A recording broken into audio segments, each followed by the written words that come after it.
तो let's understand the background of this second Carnatic war का background क्या है, स्टोरी क्या है। मैंने आपको कहा था, लास्ट टाइम इस पर बात भी हुई थी, दो एरियाज की बात होगी, हैदराबाद की और एक साइड हम कार्नेटिक की वॉर करेंगे। मैंने को बताया था हैदराबाद और कार्नेटिक में आपस में क्या रिलेशन है। मैंने ये कहा था कि कार्नेटिक रीजन पे जो भी कोई बंदा डिप्टी गवर्नर बन के आएगा वो किसकी छत्र छाया में रूल करेगा, वो डेक्कन के गवर्नर। डेक्कन का गवर्नर बेसिकली कौन है, जो हैदराबाद में नियुक्त होगा, यानी हैदराबाद के गवर्नर की निगरानी के अंडर ही कार्नेटिक वाला अपने काम करेगा। बेसिकली ये रिलेशन है हैदराबाद और कर्नाटक के बीच में। डन। अब यहां से स्टोरी क्या थी, मैंने कहा अराउंड 1740 जो मराठास होते हैं, मराठास क्या कहते हैं, वो अटैक कर देते हैं कर्नाटक पे। कर्नाटक में उस वक्त रूलर कौन है, दोस्त अली। ठीक है, मैं क्या कह रहा हूं, 1740 में जो मराठास होते हैं they are attacking a region called Karnataka. ठीक है, और वहां पे किसको मार देते हैं, दोस्त अली नाम के बंदे को मार देते हैं। देख के अल्लाह। अब इनके बाद गद्दी पे शायद आने जाए चंदा साहिब, इनके सन इन लॉ है चंदा साहिब।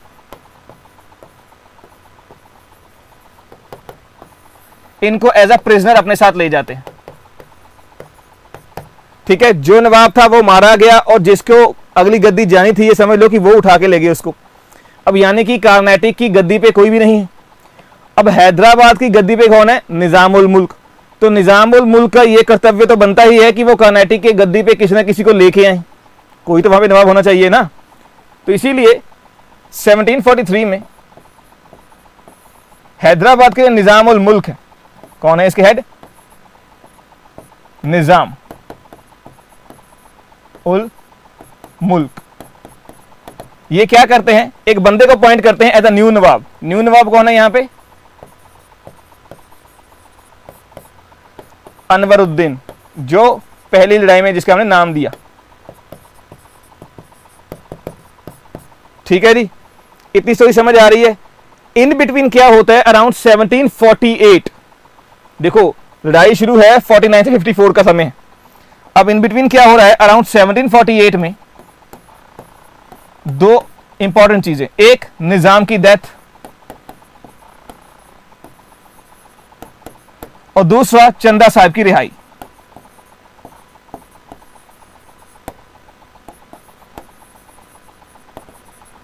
अब ये जाएंगे सीधा कर्नाटक और यहां पे हैदराबाद के लिए क्या होने वाली है, हैदराबाद की गद्दी की लड़ाई होने वाली है। हैदराबाद के रूलर भी चले गए और कर्नाटक के जो प्रांत थे जो सोच रहे कि मुझे गद्दी में बैठना है, उनको मराठास ने रिलीज कर दिया है। तो व्हाट इज हैपनिंग, हैदराबाद में निजाम के बेटे नासिर जंग और आगे मुजफ्फर जंग, ये दो दावेदार हैं सीट के, नासिर जंग एंड मुजफ्फर जंग। नासिर जंग बेसिकली निजाम के बेटे जो गद्दी पे बैठ गए हैं, वो कहते हैं मैं ही अगला, क्योंकि उनका मैं बेटा हूं तो मैं गद्दी बैठूंगा, बैठ जाते हैं। मुजफ्फर जंग जो निजामुल मुल्क के बेटे हैं आगे, राइट, वो कहते हैं कि एज पर मुगल एम्परर मैं रूलर बनूंगा यहाँ का, या मैं एज अ गवर्नर बनूंगा हैदराबाद का। तो इन दोनों में टसल है आपस में। अब यहां पे कौन बैठे हैं, मैंने कहा कर्नाटक में कौन थे, अनवरुद्दीन थे ना, मैंने कहा। अब अनवरुद्दीन की लड़ाई किससे होगी, चंदा साहब कहेंगे गद्दी मेरी है, चंदा साहब कहेंगे गद्दी तो ये मेरी है, यस सर नो। तो अब ये यहां पे गद्दी की लड़ाई है, यहां पे के लिए गद्दी की लड़ाई है। और डुप्लेक्स ने क्या सोचा था पहली बार भी कर्नाटक वॉर में, कि जब ये राजा लोग या गवर्नर लोग आपस में लड़ेंगे तो कहीं ना कहीं मैं बीच में इन्वॉल्व होकर क्या करूंगा, उसको अपने एंड के लिए यूज करूंगा। ये बात कही गई थी इसके द्वारा, ये सर नो। तो आप मुझे बताइए, अगर आपको मैंने कहा था कौन सी फाइट याद है, यदि आपको याद है फर्स्ट कर्नाटक वॉर, हमने देखा था फर्स्ट कर्नाटक वॉर में जो अनवरुद्दीन है वो किसकी ओर से लड़ते, वो लड़ते हैं ब्रिटेन की ओर से। तो आप खुद बताइए कौन किसका साथ देगा, यहां पे किस किस का अलायंस होने वाला है। यदि आपको स्टोरी समझ आई है तो आप मुझे बताइए कौन किसका साथ देगा। यहां पे जो फ्रेंच है वो किसके साथ यहां पे अलायंस करेंगे, बता दीजिए। फ्रांस का अलायंस किसके साथ होने वाला है, यदि आप कभी भूल जाते हैं, ठीक है। अगर आप कभी भूल जाते हैं सर किसका किससे अलायंस होने वाला है, तो एक बात अपने दिमाग में याद रखिएगा, जो ऑलरेडी गद्दी पे बैठे हुए हैं, जो ऑलरेडी गद्दी पे बैठे हुए हैं उनके साथ दोस्ती करेंगे ब्रिटेन वाले, और जो सीट के लिए दावा कर रहे हैं उनके साथ दोस्ती करेंगे फ्रेंच वाले। जैसे कि ऑलरेडी गद्दी पे कौन बैठे हुए हैं, यहां से नासिर जंग बैठा हुआ है, यहां अनवरुद्दीन ऑलरेडी है, तो इनके साथ इंग्लिश वाले दोस्ती करेंगे। और जो गद्दी के लिए दावा कर रहे हैं कि हमें बैठना है गद्दी पे, एक साइड से मुजफ्फर जंग है और इधर कौन है, चंदा साहिब है, तो इनके साथ अलायंस कौन करेगा, द फ्रेंच पीपल। ठीक है, तो मैंने क्या कहा, अगली बात क्या होने वाली है, 1749 में एक अलायंस हो जाता है, किस किस का, द फ्रेंच आर्मी, चंदा साहिब और मुजफ्फर जंग।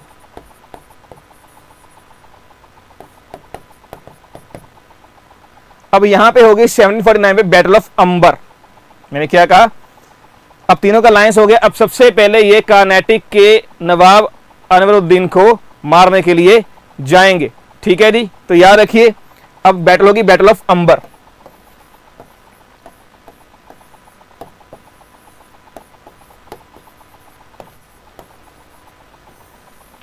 और याद रखिए इसमें अनवरुद्दीन मारे जाते हैं, ही इज डेड। अब यहां पे आप एक बात और सोच लीजिए, समझ लीजिए, देखिए आपको पता है ये तो मर गए, चंदा साहिब जो कि सीट का दावा कर रहे थे वो सीट पे जाके बैठेंगे, ये बात भी आपको श्योर हो चुकी होगी। लेकिन जो अनवरुद्दीन है उनका अपना भी बेटा है मोहम्मद अली। इनका बेटा फॉर टाइम बीइंग अभी तृष्णापल्ली भाग जाएगा। तो याद रखिएगा जो इनके बेटे हैं जिनका नाम क्या है,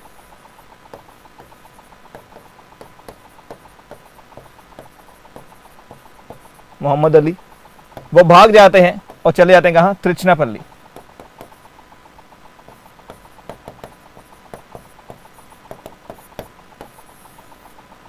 डन। तो यहां से एक बात आप जान लीजिए क्या हो रहा है कि कर्नाटक की गद्दी पे तो आ गए कौन, चंदा साहब।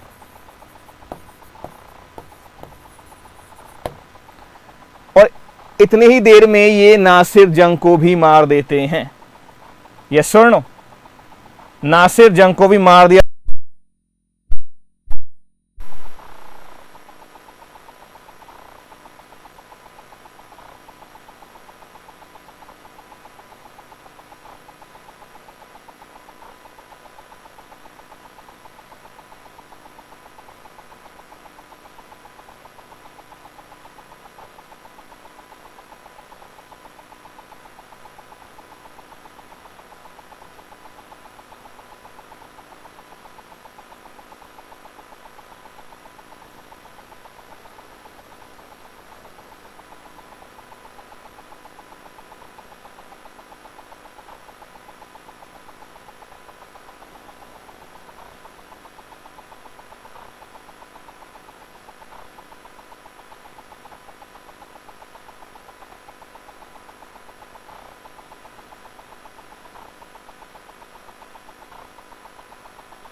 अब ठीक है ना। अब ये जंग हम ख़त्म करेंगे चाहे जो भी हो जाए। ठीक है अभी चार्ली, प्रकाश, ये जंग आज ख़त्म होगी ही होगी। ठीक है तो चलिए, तो मैं क्या कह रहा था, दोनों साइड दबदबा किसका है? बेसिकली फ्रेंच के दावेदार बेसिकली बैठ चुके हैं कहां पे? दोनों ही साइड।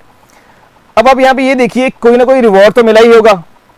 अब कहीं ना कहीं रिवॉर्ड के रूप में जितनी भी मुगल्स की टेरिटरी होती है कृष्ण रिवर के टू द साउथ, वो डुप्लिक्स को दे देते हैं। मसौलीपट्टनम का कंट्रोल डुप्लिक्स को दे देते हैं। ऐसी काफ़ी सारी चीज़ें करते हैं, लेकिन बदले में what is it that Dupleix is giving to the other side, वो ज़रूरी है क्योंकि वो आगे जाके आपको समझ आएगा। अब जो मुजफ्फर जंग है ना, मुजफ्फर जंग के पास एक बहुत ही होनहार ऑफिसर भेजा जाता है जिसका नाम है मिस्टर बिजी।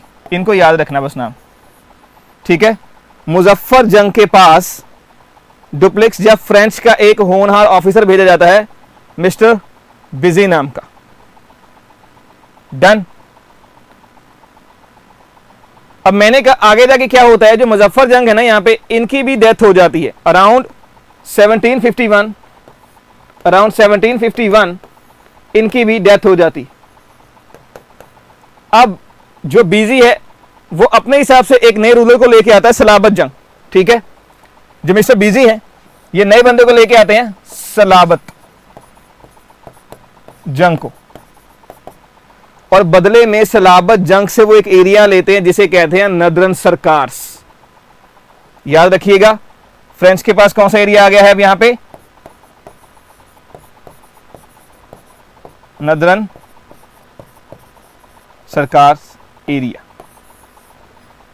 इतनी बात याद रखनी है आप सबको। अब इतना दबदबा देख के फ्रेंच वालों का कहीं ना कहीं जो ब्रिटेन है उन्हें तो टेंशन होने ही वाला है, क्योंकि साउथ में जो ब्रिटेन है वो भी तो ट्रेड कर रहा है।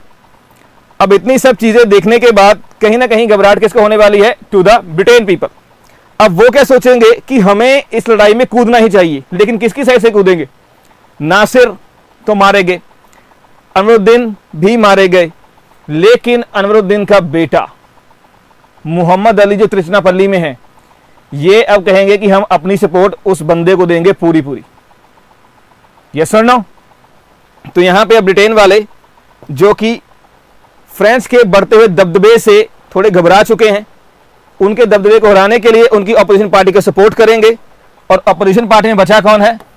मिस्टर मोहम्मद अली, जो कहां पे हैं इस वक्त? त्रिचनापल्ली में। अब जो फ्रेंच वाले हैं इन्होंने बहुत कोशिश की कि जैसे तैसे करके मोहम्मद अली को भी त्रिचनापल्ली में पकड़ लिया जाए, लेकिन उनकी ये कोशिश नाकामयाब रहती। इतनी ही देर में हो क्या रहा है? रॉबर्ट क्लाइव, आपने नाम सुना होगा, ब्रिटेन की ओर से फेमस पर्सनैलिटी कौन है? रॉबर्ट क्लाइव, जिन्हें कई बार हिस्टोरियंस हेवन बॉर्न जनरल भी कहते हैं। ये बेसिकली क्लरिकल पोजीशन पे थे। तो इन्होंने एक आइडिया लगाया उस वक्त, और इनके आइडिया ने बहुत ही ज्यादा एक समझो कि एक एक्सेप्शनल काम करके दिखाया। वो आइडिया क्या था? कहते कि जो इस वक्त सीज कर रखा है, यानी घेराबंदी कर रखी है त्रिचनापल्ली की फ्रेंच वालों ने, यदि उनको वहां से हटाना है तो एक आप काम कर सकते हैं। वो कहते क्या काम कर सकते हैं? कहते कार्नेटिक के हेडक्वार्टर या कार्नेटिक की कैपिटल पे अटैक करते हैं। और मैंने कहा था कार्नेटिक की कैपिटल क्या है? It is Arcot.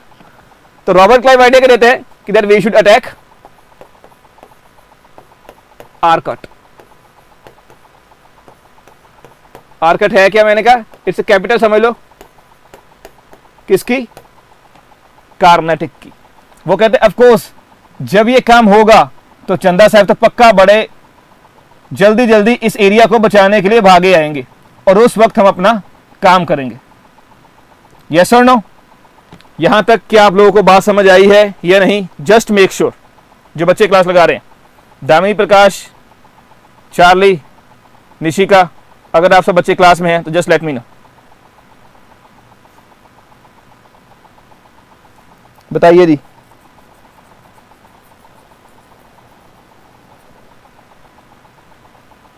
डन, चलिए ठीक है। तो अब यहां पे एज एक्सपेक्टेड, जैसे एक्सपेक्ट किया था वैसा ही होता है। और जब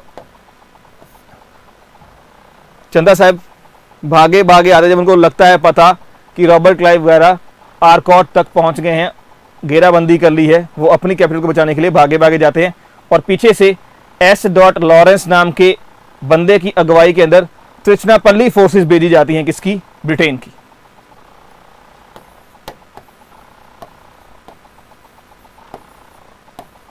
रॉबर्ट क्लाइव चले गए उधर, और ये कहां जा रहे हैं? फोर्स लेके त्रिचनापल्ली।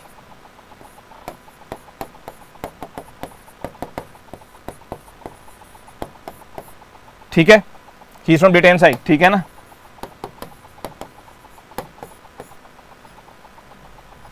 अब आप सबको पता है यहां पे क्या होने वाला है। Ultimately what is going to happen is, जो चंदा साहब हैं वो मारे जाएंगे। ठीक है, चंदा साहब के मरने के बाद अल्टीमेटली चंदा साहब मारे जाते हैं। He is dead. और अब आप बताइए कि गद्दी पे कौन आएगा? कर्नाटक की गद्दी पे कौन आएगा? मिस्टर मोहम्मद अली। कर्नाटक की गद्दी पे कौन बैठ रहे हैं? मिस्टर मोहम्मद अली। इसी बीच एक चीज और हो रही है जो बहुत ही फेमस है। इन सब चीजों को देखते हुए जो डुप्लिक्स है उन्हें वापस बुला लिया जाता है टू फ्रांस, और उनकी जगह एक नए गवर्नर आते हैं, इसका नाम है गोडियू। ठीक है, ये नाम याद रखना है आपको। मैंने कहा जो डुप्लिक्स हैं उनको तो वापस बुला लिया इन 1754, उनको वापस बुलाया जाता है, उनकी जगह एक नए बंदे आते हैं, इनका नाम है गोडियू। Duplex gone back. इनके लिए कौन आ रहे हैं? और यही गोडियो नाम के इंसान है जो करते हैं कौन सी? ट्रीटी ऑफ पौंडीचेरी, जिसके साथ ये जंग का समाधान होता। इसी के साथ इस लड़ाई का यानी सेकेंड कार्नेटिक वॉर का समाधान होता है, और कहते हैं कि हम आगे से लोकल रूलर्स की लड़ाई में इन्वॉल्व नहीं होंगे। ठीक है जी, याद रखी जाएगी बात।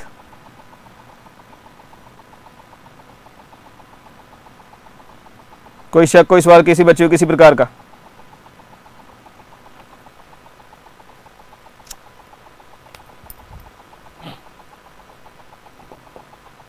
यहां से हम चलेंगे आगे थर्ड कार्नेटिक वॉर की ओर। Now we will move to third Carnatic war. जैसे पहली कार्नेटिक वॉर का जो मेन कारण था वो यूरोप में छुपा हुआ था, इसका भी जो 7 ईयर वॉर है जो कहीं ना कहीं यूरोप में ही चल रही है, और उस फाइट में again Britain and the France are opposite to each other, उसी को लेके यहां पे लड़ाई चल रही है। और इस बार फ्रांस ने सोच लिया है कि हमने टोटली जो ब्रिटेन है उसे इंडिया से एरेडिकेट, खत्म ही करना, निकाल ही देना। इस सोच से वो अब यहां पे लड़ाई शुरू करने वाले हैं। कौन? The French people. ठीक है, अब फ्रेंच पीपल या उनके मेन लीडर यहां पे कौन है? काउंट डी लाली नाम के इंसान है। He will be the main person from the French side.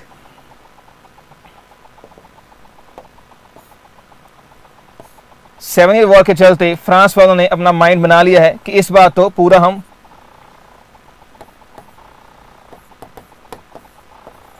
ये टाइम पीरियड है, राइट?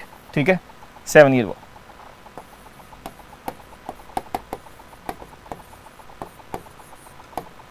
काउंट डी लाली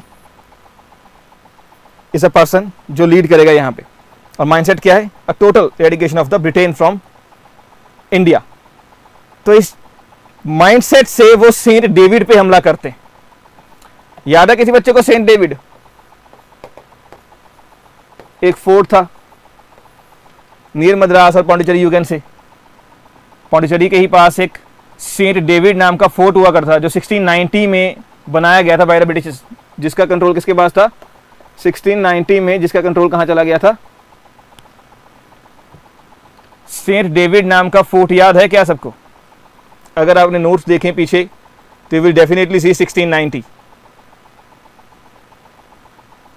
ठीक है, तो काउंट डे लाली बेसिकली इस फोर्ट पे अटैक कर देते हैं, लेकिन जो इनकी ये जो अटैकिंग पोजीशन जहाँ इनकी स्थिति होती है वो बड़ी शॉर्ट टर्म होती है।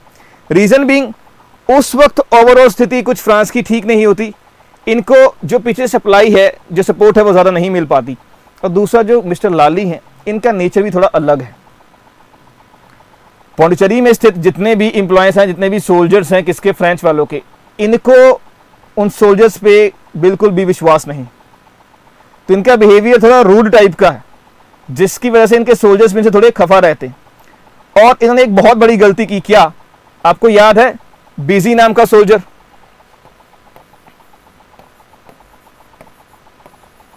कहां पे था? हैदराबाद में ना, ये बात याद है? बीजी नाम का सोल्जर था जो हैदराबाद में था। कार्नेटिक पे तो जैसे मर्जी दबदबा बना लिया मोहम्मद अली को नियुक्त करके, या वहां पे उनको एज अ रूलर बना के ब्रिटेन वालों ने, लेकिन हैदराबाद पे तो सलाबत जंग जो था वो कहीं ना कहीं बीजी का ही नॉमिनेटेड था, यानी कि फ्रेंच का दबदबा अभी भी उस एरिया में था। लेकिन काउंट डी लाली क्या करते हैं, उन्हें वहां से बुला के अपने पास बुला लेते हैं, हैदराबाद से अपने पास बुला लेते हैं, राइट। ये बहुत बड़ी गलती होती है। वजह, क्योंकि जब मिस्टर बीजी को काउंट डी लाली अपने पास बुला लेते हैं तो यहां पे इंग्लिश अपना मेन काम करते हैं। वो इसी वक्त जाते हैं किसके पास? सलाबत जंग के पास। सलाबत जंग जो हैदराबाद का इज द रूलर, उसके साथ बैठ के एक संधि कर लेते हैं, आपस में अलायंस कर लेते हैं, जिसके थ्रू नॉर्दर्न सरकार का कुछ एरिया वो खुद के पास ले जाते हैं, right. Are you getting my point? क्या आपको स्टोरी समझ आ रही है जो मैं बताना चाह रहा हूं अभी तक की, कि how the things are going इन?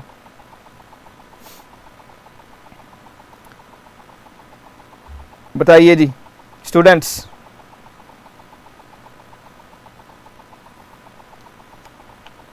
जो बच्चे ऑनलाइन क्लास लगा रहे हैं, अगर कोई बात नहीं पता लगी तो मुझे बता दीजिए।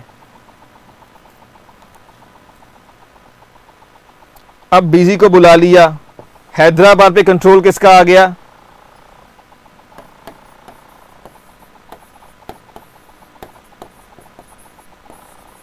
ये काउंट डी लाली के पास चले गए। पीछे से हैदराबाद कौन आ रहे हैं? The Britain. The Britain Britishers हैं, वो यहां पे आ रहे हैं, और किससे मिल रहे हैं? सलाबत जंग से। इन दोनों में आपस में क्या होता है? अलायंस हो जाता है। चलो जी, इनकी यारी दोस्ती हो गई, और यहां पे ये दोनों आपस में बैठ के मिल रहे हैं कि तैयारी करें लड़ाई के, और जो फाइनली लड़ाई होती है इन दोनों फोर्सेस की, उसे ही कहा जाता है बैटल ऑफ वॉन्डीवॉश। ठीक है, लास्ट पॉइंट रिपीट कर देता हूं। मैंने क्या कहा दामिनी? मैंने कहा कि जो बीजी हैं वो हैदराबाद से बुलाए जाते हैं काउंट डी लाली के पास। हैदराबाद जब तक ये थे तो इनका कंट्रोल था, फ्रांस का कंट्रोल था। जब ये यहां से चले गए हैं, सलाबत जंग अकेले पीछे रह गए हैं, तो जब ये यहां से जाते हैं, पीछे से जो ब्रिटेन है वो हैदराबाद के सलाबत जंग के पास पहुंच जाते हैं, उनके साथ बैठते हैं, चाय कॉफी पी रहे हैं, और आपस में दोस्ती का फरमान उनको फॉरवर्ड कर रहे हैं। दोस्ती यारी हो जाती है। ठीक है, अब ये दोनों की फोर्सेस लड़ेंगी ब्रिटेन की फोर्सेस से। ब्रिटेन की ओर से लीड कर रहे हैं मिस्टर अयरकूट, और यहां पे इन दोनों की लड़ाई होगी, और उसी लड़ाई को कहते हैं द बैटल ऑफ वॉन्डीवॉश। और बैटल ऑफ वॉन्डीवॉश एक ऐसी लड़ाई है जिसके थ्रू आपको लगेगा पता कि कहते हैं this is a major blow to the French power in India. इस लड़ाई के बाद जो संधि होगी, बस जो फ्रांस है वो अपना कारोबार थोड़ा बहुत कर सकते हैं, बाकी सारा कंट्रोल अल्टीमेटली किसका होगा? ब्रिटेन का ही होगा। Getting my point? अब ठीक है दामिनी, कोई चीज नहीं समझ आई तो मुझे बताओ जो लिखी हुई है पीछे।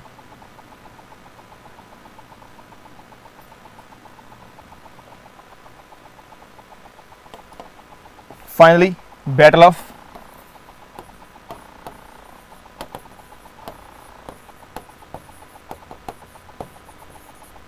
वॉन्डीवॉश 1760।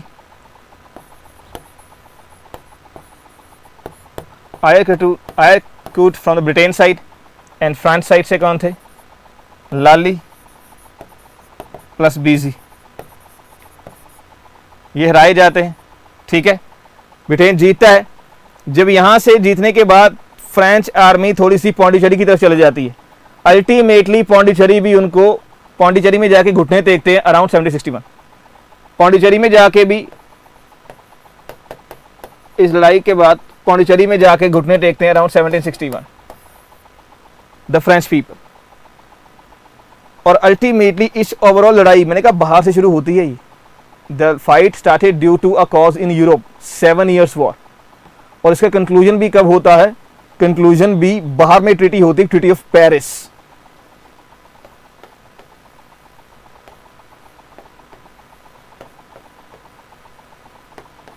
ऑफ 1763।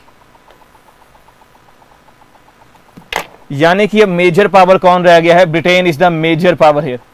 यदि आपने बीच में 2 बातें और देखी,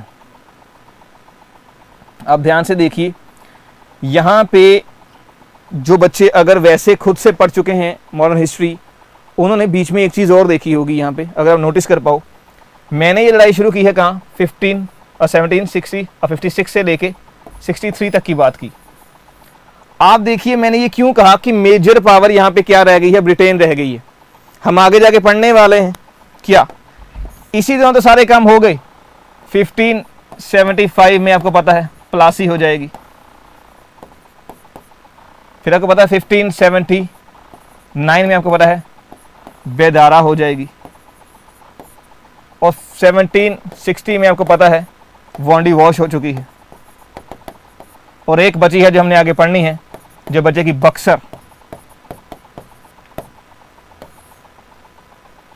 प्लासी गया, प्लासी में आप सबको पता क्या होता है, बंगाल के ऊपर इनका पूरा कंट्रोल आया था, लगभग काफी हद तक they the main control of the Bengal. और उन्हीं दिनों में इनकी लड़ाई कहाँ हो रही है, फ्रांस के साथ हो रही। तो आपको नहीं लगता जो बैटल ऑफ प्लासी से इनको एक हौसला मिला होगा, जो रिसोर्सेज मिली होगी कहीं ना कहीं वो इस लड़ाई में यूज हुई होंगी। बैटल ऑफ प्लासीज में जो भी इनको हौसला बजाई होगी या इनको जो भी फायदा हुआ होगा, क्या जो भी इनको रिसोर्सेज मिली होंगी, क्या आपको नहीं लगता उन रिसोर्सेज को इन्होंने इधर यूज किया हो सकता है ना इस बात को। तो आगे बैटल ऑफ बेदारा जो वो डच के साथ है, हम आगे जाके पढ़ेंगे कि डच को क्यों हराया जाता है, कि वजह क्या होती। ठीक है, हम आगे जाके बैटल ऑफ प्लासी और बक्सर यही पढ़ने वाले हैं, वहां पे आपको इस लड़ाई का ही पता चलेगा। फ्रांस गया, डच गया, बंगाल गया, और बक्सर के बाद मुगल एम्परर भी गया। तो बचा कौन यहां पे, तो इसीलिए मैंने कहा अल्टीमेटली अराउंड 1760 1761। चलो बचा कौन यहाँ पे, उसकी बात कर लेते हैं। अब कई बच्चे पूछते होंगे सर बचे तो हैं कौन, मराठास बचे। यस सर, नो सर अभी मराठास तो बचे ही हुए हैं। तो आप मुझे ये बताइए कि मराठास को हराने वाला यहाँ पे अब कौन आने वाला है। वो भी पहले ही हार जाएंगे बैटल ऑफ बक्सर से। थर्ड बैटल ऑफ पानीपत का ईयर कौन सा है बताइए। The third battle of Panipat 1761। अब कहते हैं कि मराठा अंपायर एक ऐसा अंपायर था कि शायद वो एक बार फिर से ऑल ओवर इंडिया अपना दबदबा बना सकते थे, एक अंपायर खड़ा कर सकते थे। लेकिन उनको तो एक आउटसाइड से देखो एक बंदा आता है, राइट, अहमद शाह अब्दाली, उसी के साथ उनकी ऐसी टसल होती है कि जो अपकमिंग पावर जिनको लोग सोच रहे थे, उस अपकमिंग पावर को एक बंदा जो बाहर से आ रहा है वो हरा के जा रहा है। अहमद शाह अब्दाली 1761 की बात है। और वो जो बंदा बाहर से आ रहा है वो यहाँ रहना भी नहीं चाहता, वो उन्हें हरा के चला गया। स्टेज खाली है, यूरोपियन सारे ऑलरेडी आ चुके हैं, जो यहाँ की मेन पावर थी उसको बाहर वाला इंसान हरा के जा चुका है। तो बचे कौन थे, बचे सिर्फ एक ही इंसान थे बेसिकली, वो थे एम्परर। और उनको भी बैटल ऑफ बक्सर में आप सबको पता है वो भी हार जाते। यस और नो। तो अल्टीमेटली बाय 1764, ठीक है, we'll see that Britain will emerge as a major empire in India. Commercialised नहीं, पॉलिटिकली भी वो पावर्स को अब कंट्रोल करना पूरे तरीके से शुरू करेंगे। किसी बच्चे को यहाँ तो कोई बात जो समझ ना आई हो या कोई लिंक ना बन पाया हो कि सर ये लिंक नहीं बन पाया या हमें ये बात समझ नहीं लगी जो आपने बीच में बोली है, ही और she can type and ask.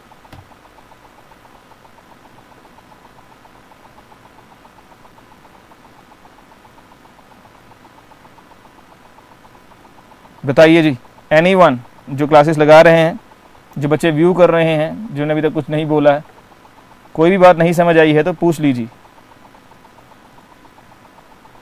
Prakash, Charlie, Damini और जो बच्चे स्टार्टिंग में आए थे, Gita and Jatin, I don't know आज कैसे इतना टेक्निकल प्रॉब्लम आ गया, पहले कभी नहीं आता।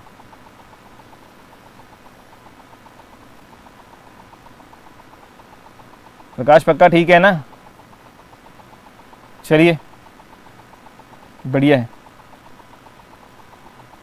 तो आपको फिर से दोबारा मिलूँगा।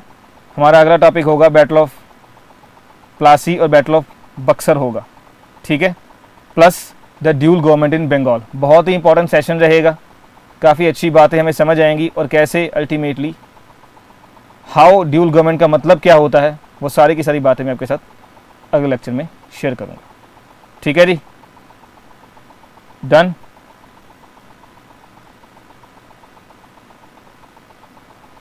चलिए कोई दिक्कत नहीं। और आज की जो टेक्निकल प्रॉब्लम थी, we are sorry for that, वो अचानक से हुआ, आई डोंट नो हाउ,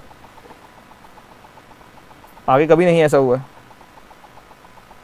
लगता है इस कार्नेटिक वॉर में कोई तो प्रॉब्लम थी। चलिए, थैंक यू सो मच, फिर से मिलेंगे आपको।